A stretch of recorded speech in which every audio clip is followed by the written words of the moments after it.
Hey, welcome back to the Proving Ground. I'm Eric McBride, and we're at MTAC in Muncie, Indiana. And today I'm with a special guest, Phil Morden. Phil, I said that right, didn't I? Yeah, you okay, did. Good. Phil's background, you guys may have recognized his name.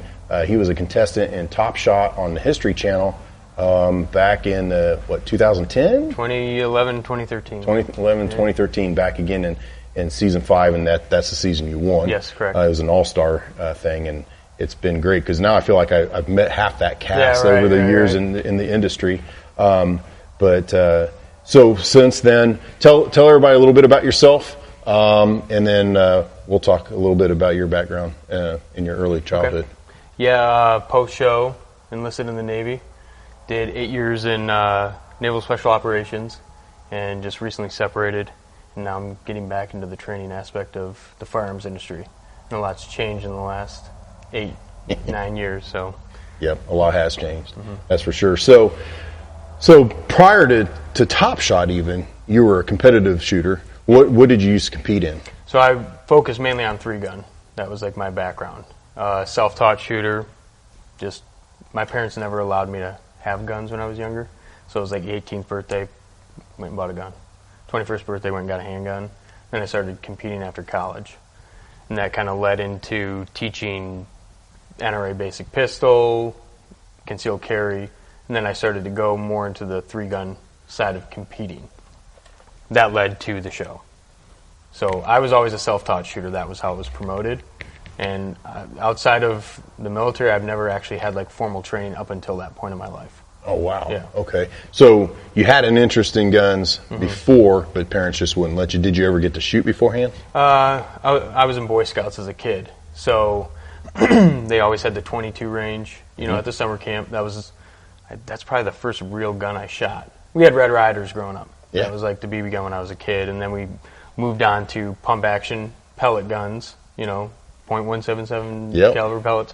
And then Boy Scout camp, they did the .22 and the shotgun range. And then people that were in that Boy Scout troop back then would organize shooting range days a couple times a year. So we'd go shoot mostly deer guns, lever action 30-30s, 30-06 bolt guns, stuff like that. So like 12 years old, blowing your shoulder out. Yeah. You know?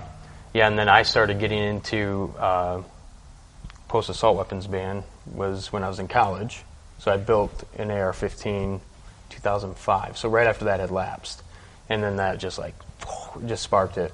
So I was like addicted to it after that, just buying, building, started modifying stuff, and I just got really into the gunsmithing side of things at a pretty young age. Personal stuff, I never did it for money. Right. So if I worked on a gun, I don't want to get sued. Exactly, right. Yeah, it's sad you have to say that, but right. That's part of it. But so now you're separated from the Navy, and how did you know, what's next? What's next in your life? So I always kind of wanted to get back to training.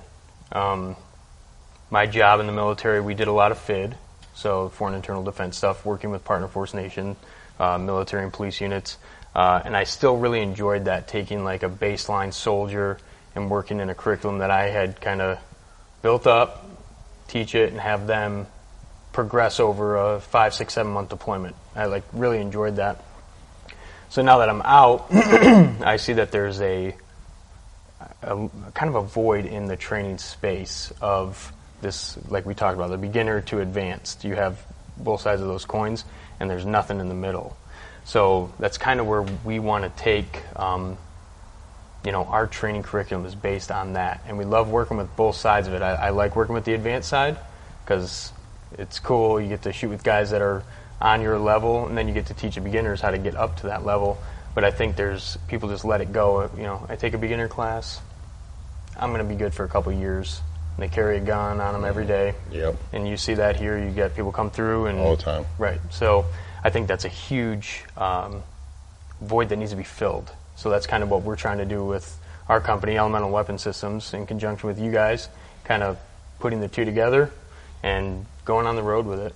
Yeah. I think you're right. And one of the things we see a lot in especially our week-long classes, like say basic SWAT, or even one day of good fundamental shooting, is watching the progression of the student. Right. I think that's addictive. You mentioned that, and I think that I love watching how they finish the day, Right. Whether it's with a beer shoot or some kind of a pre-qualification type of drill, where they're feeling good about themselves. They can see the progress that they've made through your training.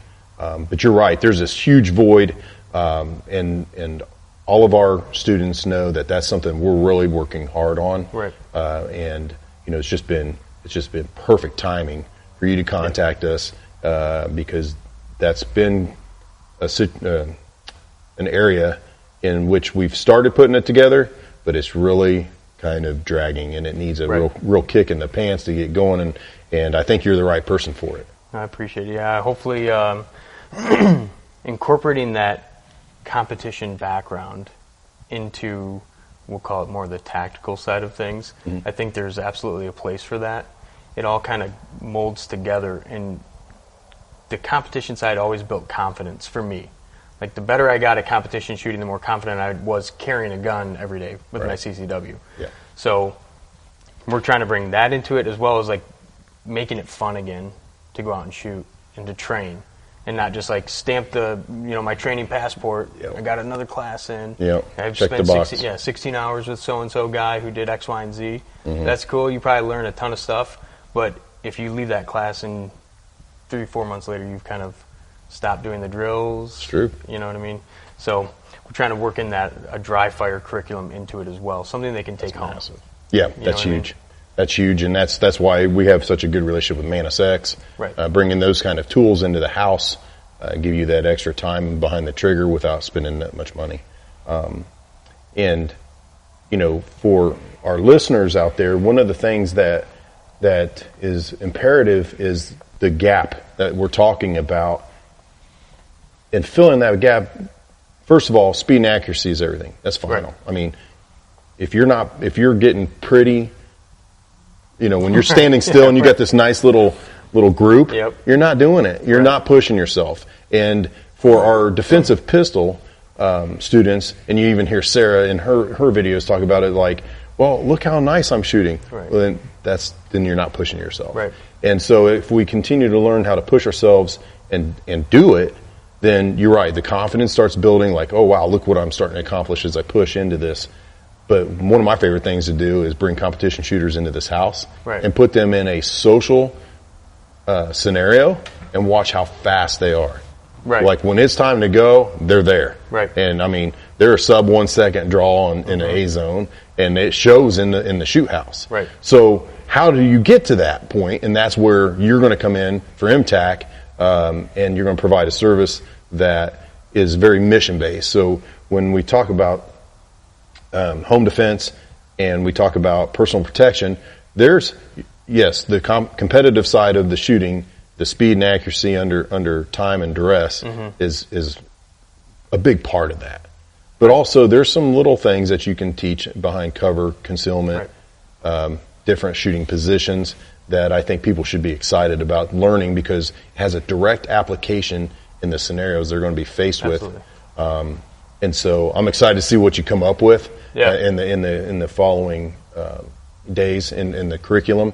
And then for the tactical side of the house, absolutely, it's going to be housework. It's going to be structural movement with both pistol and rifle, and that's going to be exciting too. So one of the jobs you said that you had in the Navy was as a sniper. So tell me a little bit about working up to becoming a sniper. Obviously came to Indiana, right? Did you did that at Camp Atterbury? Atterbury, yep. All right, so tell me about that. I got passed up my first platoon for it, did the comm school thing, which nobody wants to do, but you take it because you're low man on the totem pole. Second platoon went to sniper school, and it was everything I thought it would be and then some. So coming from my background, I never was heavily involved in long-range shooting. 300 meters and in for any three-gun thing. And most of the time it was 100 meters and in for the clubs I was shooting at. So it's a different world. And technology it's just going. It's like moving at a rapid rate in the gun industry more than most. But I learned a ton and kind of had this like epiphany of good enough is good enough in sniper school. Like, if you're hitting E-type targets at 800 meters, like you're doing something right. Yeah. So we just kept applying that over and over again. And I think that carried a lot, that sniper school carried into just my overall curriculum of training, because you develop like patience, tracking long shots. You know, if you're shooting out 300-400 meters and spotting them, I think that school really like developed me as a patient shooter.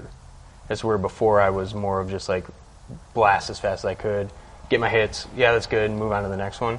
This was like more precision, which I think is what I needed to blend. Yeah. Yeah, I think that helped out quite a bit. And I have a tendency to transition between my weapons that I'm like training with a lot. So at that time I was shooting a lot of rifle, and then it was like, okay, I'm done with this. I went over to pistol, got really good at that, and I'm like, I got to get back to like shooting my like carbines. So I started to blend a balance of the two together, working more of the transition drills between the two platforms, which I think is like a huge thing nowadays. I mean, you guys probably see it in your home defense situations. Everybody's got an AR now. Yep. It's probably the go-to gun for most people in their homes. Yeah. That or a pistol. Mm-hmm. You know, so get them proficient in here. Get them, more importantly, proficient on a flat range first. Yeah. You know. And what's interesting about that is I had at a point in my time on our team in SWAT that I was down with knee surgeries, and so I went and took the FBI's ballistics class, and that changes everything for mm-hmm. you. You know, it's easy for people to come in, especially when they don't know, and they talk about, oh, well, an AR in a house. I mean, I'm going to shoot 3 neighbors down. Right. You know, well, why don't we talk ballistics here? There's different rounds for different right. things. But what they realize quickly when they start understanding ballistics is one of these is a lethal round. The other one's going to make somebody bleed out. Right. How fast do you want to stop that threat? Right. And then their minds change. Right. It's like, you're right. Mm-hmm. Okay, I need this. Now that presents a whole different set of problems and skills and techniques. And, right. you know, that's why when people are passive, when they see that the term defensive rifle, they think, oh, well, you know, all rifles should be defensive. Well, yeah, but that's a specific, you know, home defense right. type of shooting. Or if it's in your bed of your truck or the back of your truck, right. there's a whole bunch of skills around that vehicle mm-hmm. In the public, you know, Walmart parking lot or whatever, and that because a lot of people think for sure that they're going to be able to jump out and grab that rifle right. real yeah. quick Absolutely. and get into a fight. Usually you're not getting to be the aggressor. Yeah. So you're usually behind the ball on it. Right. So, you know, it changes it. And so coming in here to validate that is how they're going to change their mind. Right. Yeah. It's the training, and the flat range does it, I think, more than any other like training that you can do. You get a lot of people that talk about that, like, oh, flat range, but targets are moving when I'm shooting at them and stuff. But if you can't hit the ones that aren't moving, you're not going to hit the ones that are moving. I mean, that's just the reality, right? So yeah. You get out to the flat range and you just start like honing those skills, and you see it with like competition shooters. When they reload, you're going, how do they do that like that? Well, dude, that's all they're doing. They're just in the house just all the time. You said they come into the house and bring a competition guy in here, and everything's just manual of arms is like fluid. Everything's fluid. Yes. Because it's their muscle memory is like built into it. Yep. So it all correlates. You just have to, I think, determine how much effort and time you're going to put into each side of it, and then blend. Right. You know, so competition here, I'm going to train tactics and do housework. Now I'm going to kind of blend them and see what works and what doesn't. Right. And that's what this. I mean, that's all it is. Well, then, because if you don't do that, how do you know what to go work on? Right. I mean. Right. You're exactly right. I think where people maybe mess up in their training journey is, well, I'm good. I know how to change the magazines. I know how to clear a malfunction. Then they come in here and then they're not learning the tactics because they haven't built those neural pathways yet. Right. Their manual of arms isn't there. They're not doing these things fluid. They're having to think about it still. And then they realize, oh crap. Right. And then I'm saying, hit the flat range, get back out right. there and learn it some more. Now we get to not just add the flat range, but now in-home dry fire stuff too. Right. Which is huge, especially reloads and getting the dot on target, being target focused. There's so many things that I'm excited to see what you bring to the students. Yeah. Yeah, we're going to work a little bit of that in there. I think more people, for the home defense side of things, like, you can do all this stuff at your house, but the majority of these issues, like your background, you see home invasions. it's in your house. You should know that thing like that. Yeah. So it's just practice. That's your advantage. Right. Yeah. You know, it's your battlefield. Learn it, understand it. You know where the kids are. You know where they sleep. I got to do da-da-da-da-da. In the meantime, you can dry fire. You can work reloads, you know. Like you said, the Mantis X system, it's like game-changing system for people to learn on. And, I don't know. There's so many tools now that you can combine, and now you're not spending $300-400 on ammo to go plink around when you don't really know what you're doing in the first place. Right, because it was easy to get after somebody, you know, about their expenditures and priorities. You know, hey, well, then put the money in the ammo. Now you don't have an excuse. Right. And there's some really cool technology. You can shoot with your real AR at your phone. Right. And it's going to tell you how good you are or how bad you are. Yeah. And you can get better. Yeah, all the things that I didn't have coming up, and spent a lot of time and money at the range. But nothing's ever going to replace that completely. So you got to also blend that. It's like the real world, like having the pistol go off, having the rifle go off, understanding shooting these weird positions, which I think people overlook too in the competition side. You got guys like JJ Rakaza and these dudes, they're like 1 foot shots over barriers and stuff and hitting A zone. Yeah. And you watch it and you're going like, yeah, I could probably do that. And then you go out and you're like, I can't do that. Yeah, so it's like all of these like wazoo things that you see. I don't think that it has a place like in this training environment, but the confidence side of things is like, I know that I can pull this gun out in one-handed, get 2-3 shots, A zone, and then one in the head in whatever, 3.5, 4 seconds. Yeah.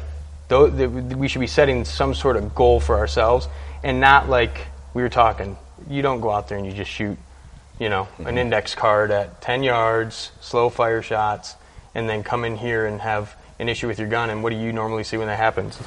Yeah. It's like this stuff. And meanwhile, like everybody's moving around the house on them. So, I think it's like super important, and that's what we're going to try to bring to it is a actual reality-based curriculum that implements speed shooting along with some of the tactical side of things. Right. So, because there's a lot of people that do the tactic sides, I want to bring them together. There's a lot of people doing tactic side, and you know, we're starting to see, and you know, more and more people gravitate towards that.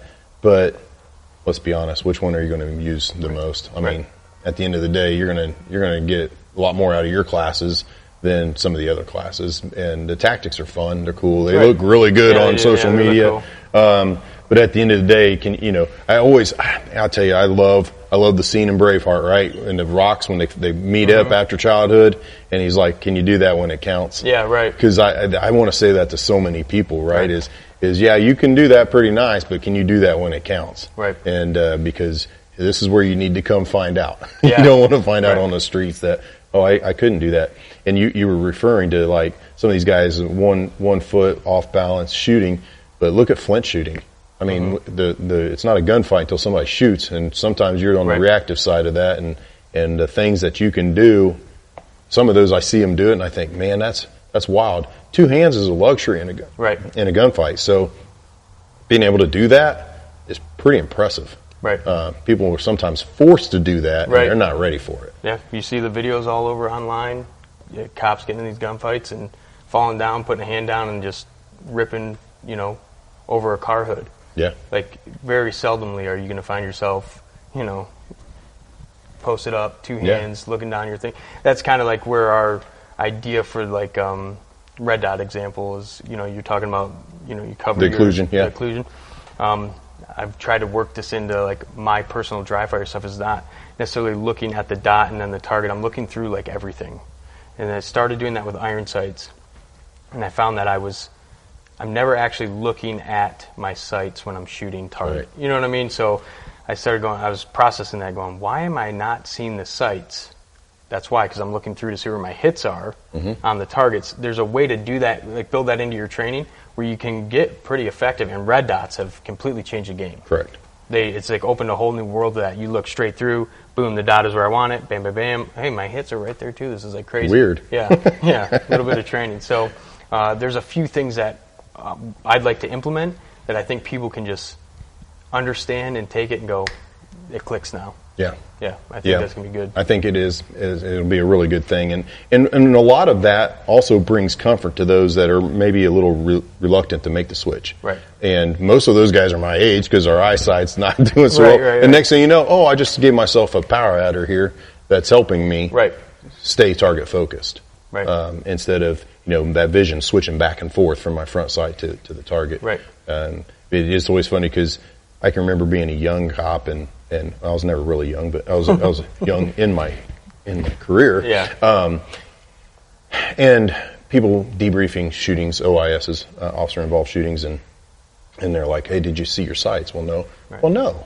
You're target focused. Right. But you were in your sights, and then they get a video of it, and you're in your sights. Right. Wow. Because why? We built neural pathways, and that's why we have a sign in the classroom that says you don't rise to your greatness, you fall back to your lowest level of training. Right.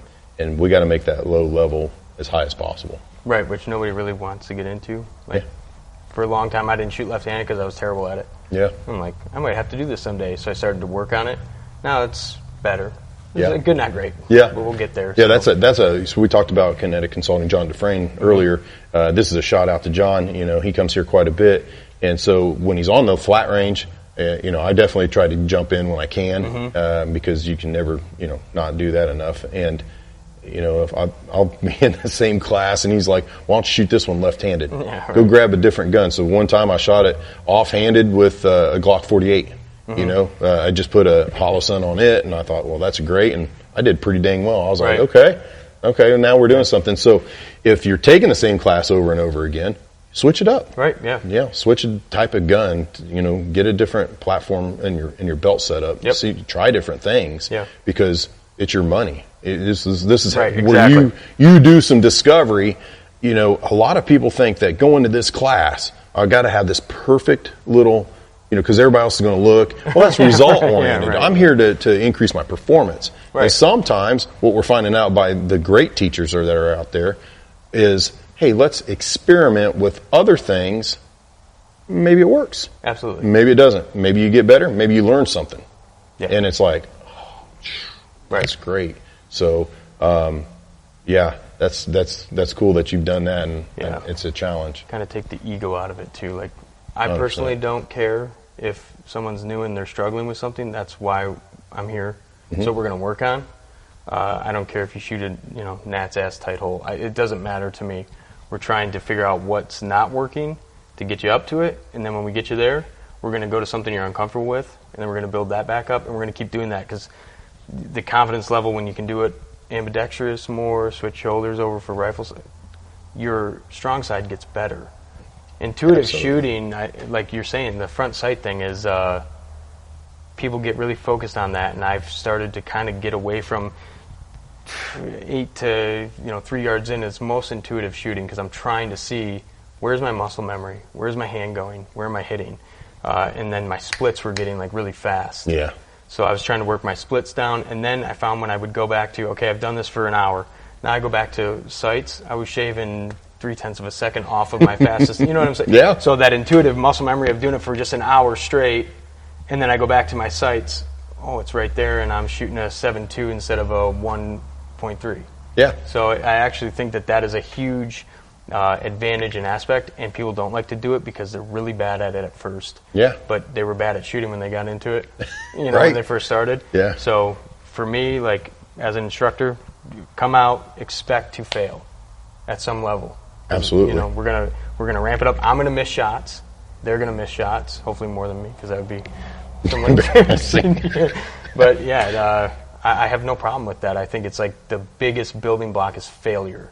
At some point, and be like, I'm not good at this. Let's go home and dry fire. Yeah. So.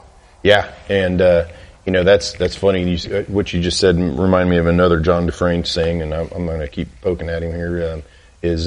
One time we're in front of class, and he's like, "Eric, how long have you been shooting?" And at the time, I said 30 years, and he was like, "How long have you been good?" I was like, 14 maybe. Yeah. That's about the time I started really training. And I can remember, for the first 15 years of carrying a gun as a civilian, doing my motorsports thing, I didn't train. Right. And I ended up in a gunfight during a hunt. And I was horrible. None of that happened the way you think it's going to happen. And that shook me. And I was like, well, it's time to learn how to use this thing. Right. You know, it was some pastime. Yeah. You know, and then I became a trainaholic. You know, I was Right. just in the failure thing. Hey, that was the greatest platform to fail and still survive, which is good. But it was like, man, this is serious. Right. And I need to get really good at this if Yeah. I'm going to carry this thing. And you know, now obviously with all the years of doing this, it's like we owe it to everyone around us to train. Absolutely. Yeah. If you carry a gun, you should know how to use it. Period. End of story. Yeah. Because then what do you become now? You're just a liability out there running around blasting off. We got to kind of get back into it. Like, hey, you're going to carry a gun, get to know it, train with it, know what kind of ammo you're shooting, what it feels like when you shoot 4, 5, 6, 7. Because that, you know, you've read the reports. That's the case every time, right? Yep. Mag dumps. Yeah. Guys get into a shooting, they just dump a mag. How did you shoot? I think like 4 or 5. 17. Yeah. Shot 17 rounds. Yeah. You didn't even hit 4 or 5. Yeah, right. Yeah. Yeah. It's a 20% hit rate. Yeah. Right. So yeah. I think that's where we're going to go. We're going to really push failure, push the at-home curriculum so they can take something with them so they get added value to it, and we're going to blend it. Yeah. Yeah. I'm excited about that. And I hope everybody watching gets excited about it too. We'll come out on social media and talk about it a little bit. We'll take some snippets from this show and make sure everybody knows to come watch the show. And we're gonna come out kicking and screaming with this. I'm pretty excited. Yeah, looking forward to it. Yeah, good deal. It'll be a good time. Awesome. Well, if you're out there, make sure you're paying attention to our curriculum. You're going to see more out of Phil and Elemental. Am I saying it right? Yeah. Elemental Weapon Systems is going to be his company. Already is his company, but we're going to help him kickstart this back in gear through MTAC, and he'll be heading around the country doing different classes out there. So keep an eye out for them and watch on our social medias, and we'll talk to you guys soon.